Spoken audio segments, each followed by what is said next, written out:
bring up Winston Kwon from the Fairlawn High School. He is a freshman, ninth grader, Fairlawn High, and his parent, his mom's here, Jung Hwa Kang. Hi, Mom. So Winston, not to put the pressure on you, but you basically have a lot right now.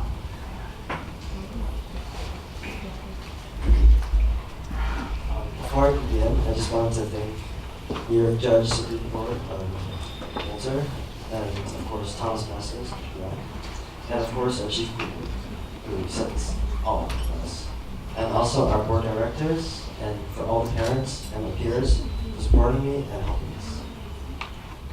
Now, before I begin, I just want to get one thing straight. I'm sure at the start, or whether we're 15, 50, I'm sure in like elementary school, there was always that one kid who said, oh, when I grow up, I want to be a police officer. I'm sure all of us have at least seen one kid. But the reality is, as we're growing up, despite people going through rigorous training and pledging and giving oaths, the police officer job as a job is becoming less respectable. Of course, it's still a respectable job. It has good pay. People always respect it. The police officer has power, and he's the law. He has the power. But the problem is that nowadays with the media and social media and news outlets, they're pinpointing the bad parts in police officers. They're pinpointing the police brutality. They're pinpointing the shootings, even though it's justified. And that's the problem we have today. My topic is on the expectations for police officers, and for the expectations for police officers for state, local, and federal. So I would like to begin with what the norm for a regular police officer should be. Now, when we think of a police officer, he should be protecting the people and harming those who are threatening people. Now, that should be the expectation. However, it's working because of the social media and news outlets. Now, with the news outlets and social media pinpointing these bad parts of police officers, such as police brutality, shootings of such as Juan Castillo or the Ferguson choking, the police expectation has been lowered. Now, some people see police as a less respectable job, and some don't even trust police at all. Now, that is a problem because communities now have distrust against the police officers, and this not only causes tension, but this can also cause problems. Because in case of emergency, say, and let's say a Mexican who grew up in a culture knowing that he shouldn't trust the police because the police would do something bad to him. Let's say that for example. Now, if he was in an emergency and he needed help, but he didn't trust the police, what would happen? A murder case could happen, a rape case could happen, and no one would ever know. Now, continuing, the news outlets and media just keep barraging, They know that the clicks and the money come from these controversial topics. You're not going to see news outlets with, oh, a police officer helps a kid across the street. You're going to see a police officer shoots 2 black people dead, unarmed. That's what gets the money, and that's what gets the clicks. And then, as that happens, expectation lowers. And that's what we want to avoid, but sadly, we can't. Because the U.S. government can't stop the press from putting on what they want to do. Because it's not an official government, it's a private organization. And the U.S. has no control over that because of freedom of press. So, as we move forward, what we're trying to do, or we should do, is try to inform others that the police aren't these menacing groups that do whatever they want. We have to inform the people that police are good people, they're trying to serve and protect others. Now, when I see videos online of police officers helping kids or helping a grandma across the street, and it goes viral, I get a bit on edge. Not because of the acts in the video, but because of the amount of positive feedback in that one video. You get like some YouTube videos get like 5 million views just for a police officer helping a kid across the street. But that should be the norm. That shouldn't be something surprising. And with millions of people like rallying behind one video of a police officer helping someone across the street, that's a bit edgy. That's a bit on edge because the norm is so low that a police officer helping someone across the street is considered a very good act. That should be the regular expectation of a police officer.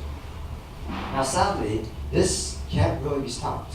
Because as I mentioned before, freedom of press, the government can't really stop these onslaught of police brutality or unarmed shootings. But we have to try to inform the people of what is really happening and how they're almost being brainwashed by the media. And as I continue, I want to take a little excerpt from the Los Angeles Police Department, which polls over 2,500 people in their local communities. Now, 31.5% of the black community in Los Angeles stated that they thought their police officers were bored in their jobs and working. And a whopping 42% of the black population of Los Angeles stated that they believe that their police officers they don't trust them, and they don't trust that they treat others equally as in race. Now, think about this hypothetically.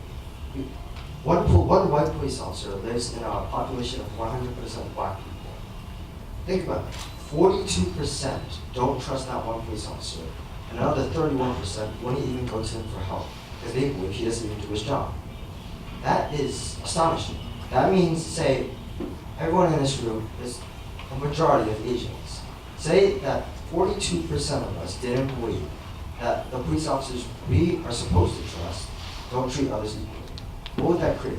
That would create tension, distrust, and of course that would create problems. As I mentioned before, if there's distrust and there's no communication between the citizens and the people, then we have more crime and more unreported crimes, which is even a bigger problem.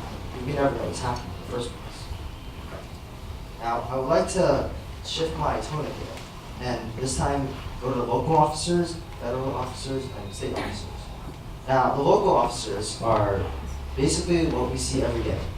The local officers are the ones that are helping people across the street or replying to an emergency with someone that broke their leg or something like that. When you call 911, they're there for you. And these are the local officers, and usually these are the ones that first respond.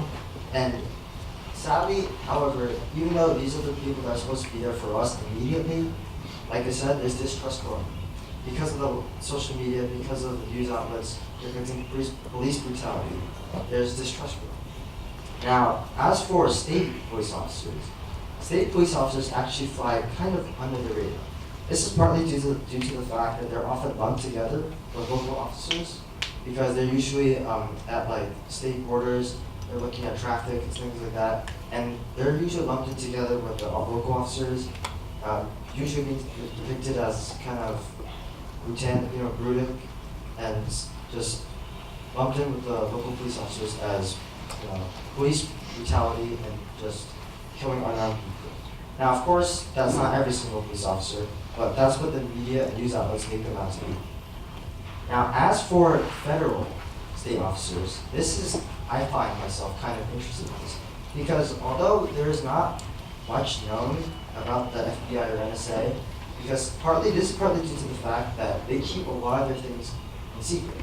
They keep a lot of stuff classified, but the problem is that if one secret slips out, then there's outrage. Now, one example of this is shortly after the Boston bombing, there was one family who was quite interested in the Boston bombing. They were doing research on it just to figure out if there's any victims or things like that. But they also searched up things such as a pressure cooker, simply to make food. But the FBI, because they track phone calls, text messages, emails, and more, they thought this family, who was just interested in the Boston bombing and just looking for a pressure cooker, was actually a terrorist. Now, this alarmed the family, obviously. The FBI came in with a search warrant, fully armed men. They knocked on their house, and they interrogated them. Now, that created outrage, obviously. You can't just go into a room, someone's house, and interrogate them, but of course they can. They're the FBI, and that creates outrage. And that's also a problem we have. And also, quite recently, a couple years back, Edward Snowden, he revealed that the NSA was actually tracking every single one of us through surveillance, through our phones, and even through cameras that don't even seem like they're on. And this also created trust between just Americans in general. How can the Americans trust the people that are supposed to be protecting them if they're just fine? And all this distrust just grows from the media, the news outlets, because they reported this. We never figured this out on our own. And some people argue that we would be better off never knowing it. Because it's true, even though we are being spied on, and we have been spied on, it's true though. We haven't been protected. Because any information that seems kind of skeptical or terrorist-like, they stop it. And if it's not a terrorist, then they keep going. And the people that were assumed the terrorists, they're not, they just keep going on with their lives. But if they are a terrorist, and the NSA stops them, that's good for us. But now that we know, and we have protested against it, there's been sanctions created. Not sanctions, but rules have been kind of died down. And it even created distrust between countries. Because the NSA was tracking calls with world leaders, and this created tension between different countries. With all this happening, and Edward Snowden revealing to the public that the NSA and FBI do indeed track us through cameras, phone calls, emails, and text messages, even more distrust grew. Now, I personally believe that this can't be reversed. You can't simply take back, oh, I'm sorry for spying on you for over 5 years or more, through text messages, calls, phones, cameras. You simply can't take that back. However, I personally believe that time is the only remedy to this outrage, so to say. Because you cannot take that back, and even the government knows it. They understand it, so they try to mitigate the situation. They try to water it down, and in part, it does work. Nowadays people are creating VPNs and they're changing their IPs and stuff, things like that. But that also creates tension between the government because if you haven't heard, there's something, a hypothetical unbreakable. I forgot off the top of my head, but it's basically an unbreakable code where the government can't even access it, and that creates tension between the government to the people, because now the people can do whatever they want online, and the government can never track it. So it's a cycle of tension where the government doesn't trust us, but because they don't trust us, we don't trust them. And now the expectation total for the people just gets lowered, because how can we trust people if they're just spying on us? That's the mentality that people are going into. Now, in the end, like I said, it can't be reversed. However, I believe that time is the best remedy to this. As time goes by, people will forget about it. And the best thing that the NSA, FBI, or local police officers can do is try to tone down or try to act a bit more civil. Because if things like this keep going, it won't be surprising for another Ferguson protest to happen, or more violent protests where police officers even die in those protests. So I believe that if police officers, FBI agents, NSA agents, if they can tone down what they're doing or not make it as obvious, because some say oblivious is bliss, and if they can do that, then I believe that the expectation for police officers can be high.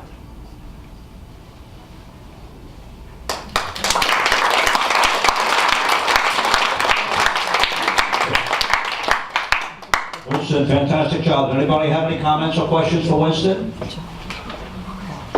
Winston, I do believe what you said, and a lot of what you said was truly what happens today. That is, our social media and our media puts this information out there. Most of the times you hear about the bad deeds, what law enforcement or governments do. Very rarely you hear about the good things. So we need to just be cognizant of that. There are some bad eggs out there. There are some bad examples of law enforcement and government, but they're very, very small compared to the thousands, tens of thousands of good deeds that police officers, law enforcement, and government officials do. So Winston, you did a great job. And you sure you're only 9th grade? You sure? You want to be a police officer one day when you grow up?